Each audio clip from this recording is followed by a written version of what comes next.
20, I felt like I was losing, but 17. The city lights never dimmed in Harlem, but on a cold night in 1972, a gunshot echoed through the air, and a 2-year-old boy lost his father forever. That boy would grow up to become Sean "Diddy" Combs, one of the richest, most powerful men in music, a fashion icon, a record producer, a cultural force. But before the Grammys, before the platinum records, and before the name Diddy became global, there was just Sean, sitting silently in a small apartment with a mother who never cried in front of him, even after the man she loved was taken from her. This is not the story of success. This is the story of survival, of growing up without answers, of building an empire on top of a wound no one could see. Tonight, we're pulling back the curtain on the untold tragedy behind hip-hop's mogul. What really happened to the father of Sean Combs, and how did that moment shape the boy into the legend? Let's go back to the silence after the shot. Before the world knew the name Diddy, there was Sean John Combs, born on November 4th, 1969, in the thick heartbeat of Harlem, New York. His was a city of extremes: jazz on the corner, sirens down the street, dreams rising as quickly as they were shattered.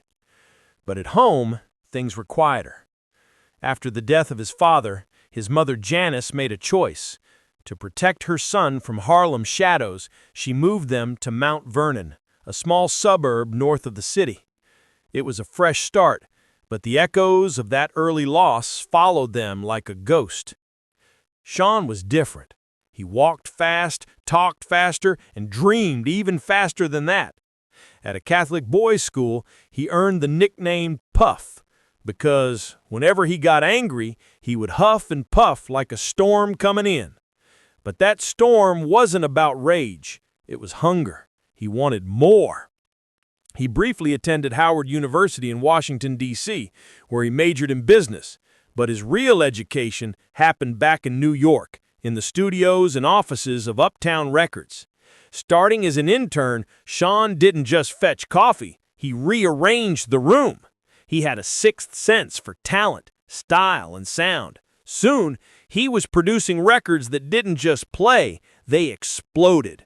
But it wasn't enough. In 1993, he launched his own label, Bad Boy Records, and rewrote the rules of hip-hop. He discovered and nurtured icons like the notorious B.I.G., Faith Evans, 112, and Mace. When Biggie was murdered in 1997, Sean responded not with silence, but with a global hit, I'll Be Missing You, turning personal grief into an anthem for millions. Diddy became more than a producer. He became a brand. From clothing lines like Sean John to vodka empires to reality TV, he extended his reach into every facet of American culture. He wasn't just making money, he was rewriting what power looked like for a black man in America. Yet, through all the fame and fortune, there was always a flicker in his eyes, a flicker of something unresolved. Because even when standing at the top, there's a part of you that never forgets being the child who lost his father too soon. He had the spotlight, but he also had shadows. And those shadows, they began with Melvin Combs, the father who disappeared far too early and whose story was never fully told. The name Melvin Earl Combs rarely appears in headlines, but his absence carved the deepest shape in Sean's life. Before the tragedy, Melvin had served honorably in the U.S. Air Force, a disciplined man with sharp suits, a clean fade, and a quiet intensity. Friends described him as smart, ambitious, and always looking over his shoulder, a byproduct of the streets he couldn't quite escape, even after his military service. After returning to civilian life, Melvin tried to find his place back in Harlem, a neighborhood where opportunity came dressed as risk. While some reports claim he had ties to known drug kingpin Frank Lucas, no charges were ever filed. And whether he was a player in that dangerous world or simply standing too close to it, no one can say for sure. What is certain is this. On a winter night in 1972, Melvin Combs was shot dead in his car near Central Park West. He was just 33 years old. At that time, Sean was barely 2. His mother, Janice Combs, was left to raise him alone, with no husband, no wealth, and no safety net. A former model and a part-time teacher's assistant, Janice was beauty and backbone. She had long legs, a powerful stare, and a heart that refused to break.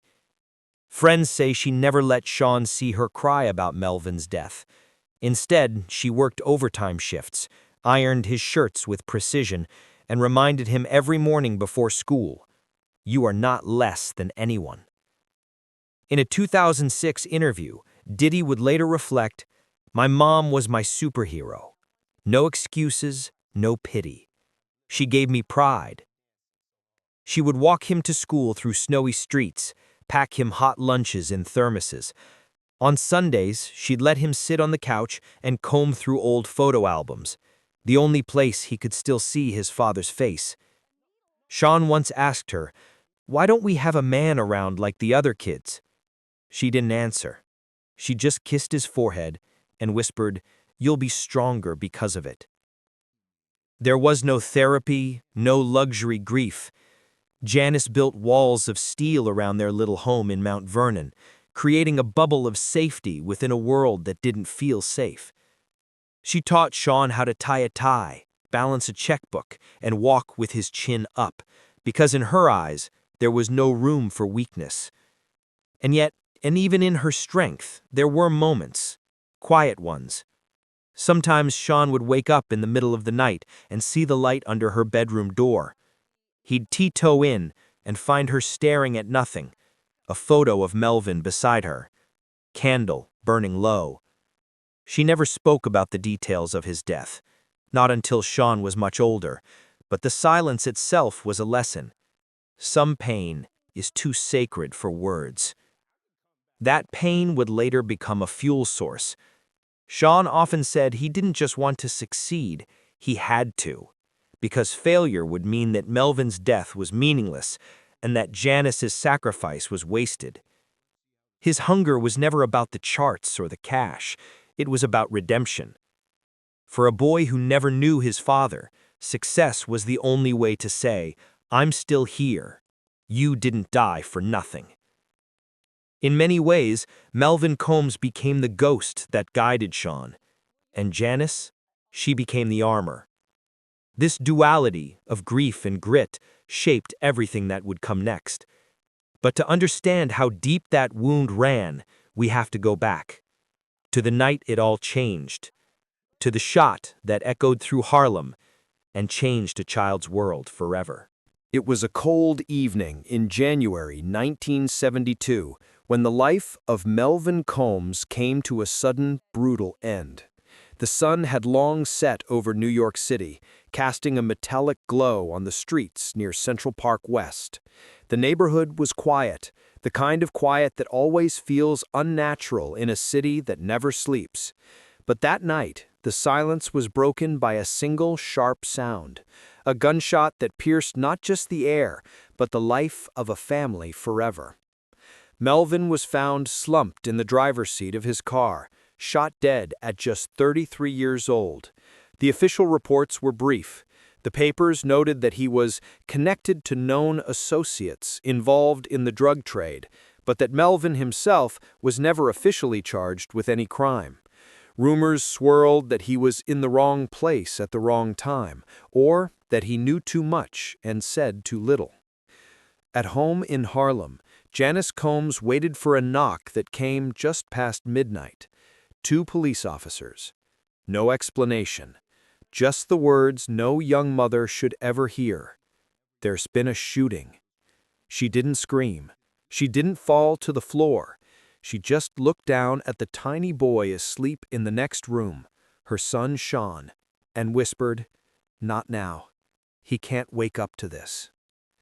Sean never heard the sirens, never saw the flashing lights. He was only too young to understand that from that moment on, the word Dad would be a memory he'd never get to make. The next day, the streets buzzed with speculation. Some said Melvin had gotten too close to Harlem's underground power players. Others claimed it was a targeted hit linked to his supposed friendship with Frank Lucas, one of the most feared drug lords of the time. But the truth? It was swallowed by the city, buried in a closed casket, and never fully recovered. For Janice, the why didn't matter as much as the what. What came next? What kind of life could she build alone, with no income, no protection, and a son who would one day ask why he had no father? Years later, when Sean finally asked her about that night, Janice didn't tell him about the rumors or the autopsy. She told him this: "Your father was taken, but you don't have to be." That one sentence became a mission. The death of Melvin Combs wasn't just a personal tragedy. It was the ignition point of a lifelong pursuit, not just of wealth, but of security. For Sean, every deal signed, every artist launched, every platinum record was a step away from the shadows of that January night. But trauma doesn't disappear. It lingers. And for a boy who never got to say goodbye, the sound of that gunshot would echo long after the city forgot. Because when a father dies in silence, his son often learns to make the world hear him loudly. There was no headline, no grand procession, no televised tribute. The funeral of Melvin Combs was a private affair, hidden behind drawn curtains in a small Harlem apartment and held together by fragile dignity and silent grief. It was winter, and the streets were slick with black ice. A cold wind swept through St. Charles Borromeo Church, where Janice arranged for a modest service. There were no celebrities, no floral displays tall enough to touch the ceiling, just a few wooden pews, a modest coffin, and faces that wore the same expression. The tight lip came without explanations. Janice arrived early, dressed in a simple black wool coat.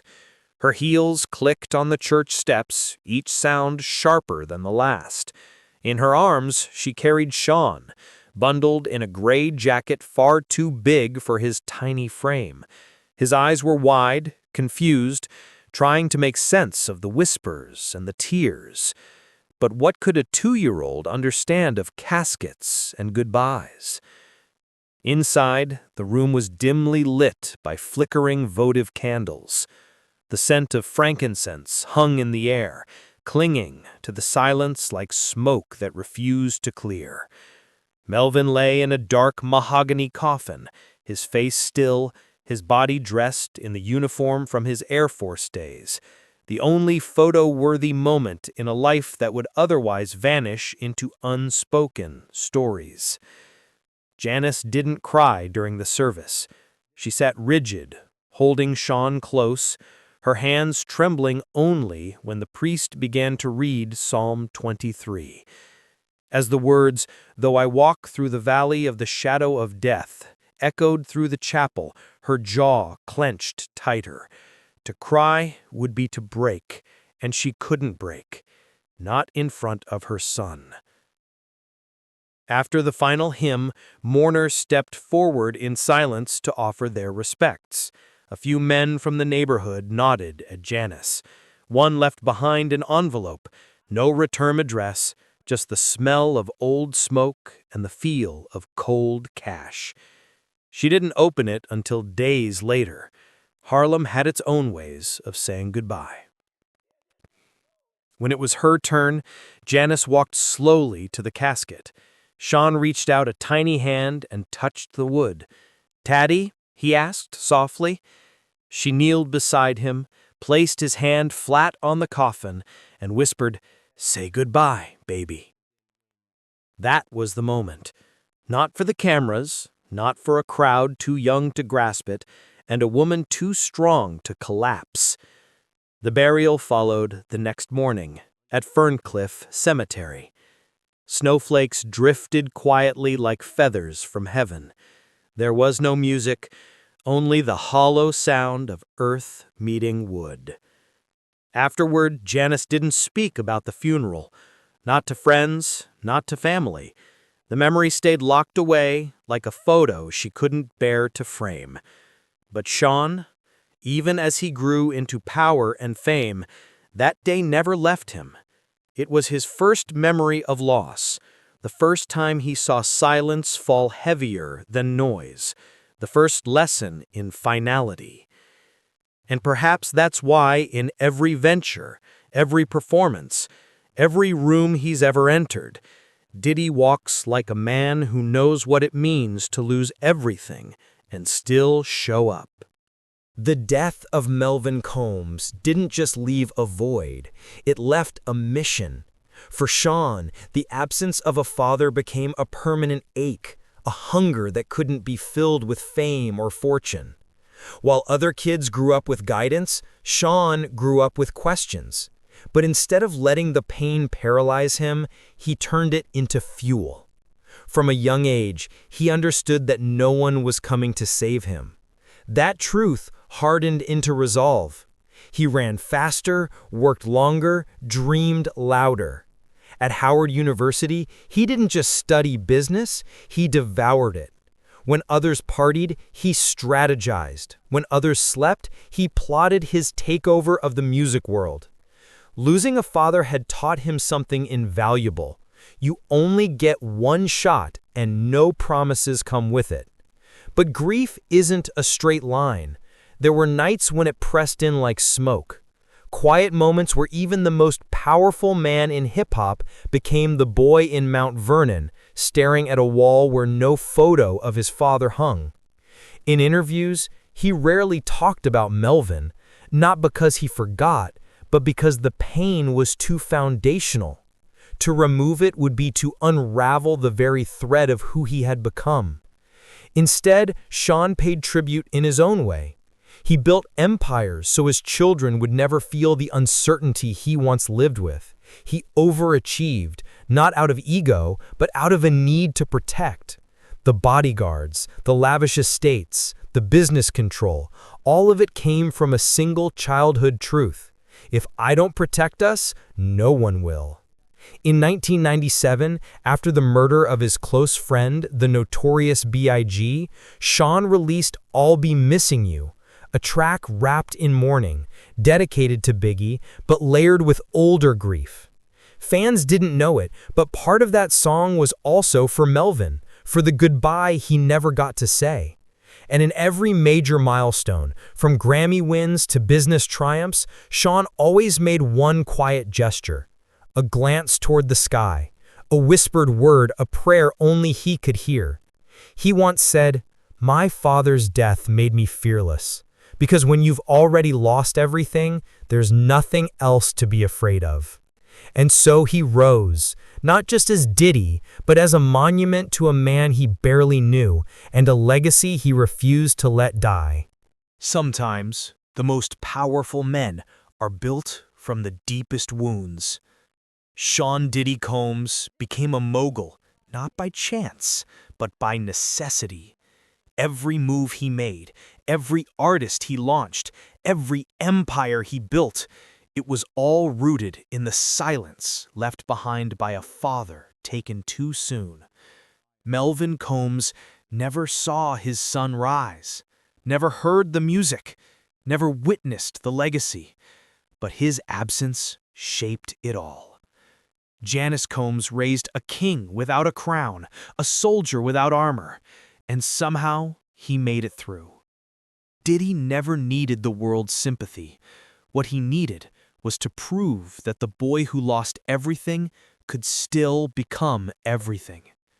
And in that journey, he carried not just his own ambition, but the unspoken hope of every child who has ever grown up with a missing parent. Behind the fame, behind the flash, there was still that boy, still that ache, still that question. And you? Have you ever achieved something just to make someone who's gone proud? If this story moved you, don't forget to like the video, share your thoughts in the comments, and subscribe to the channel for more powerful stories like this one.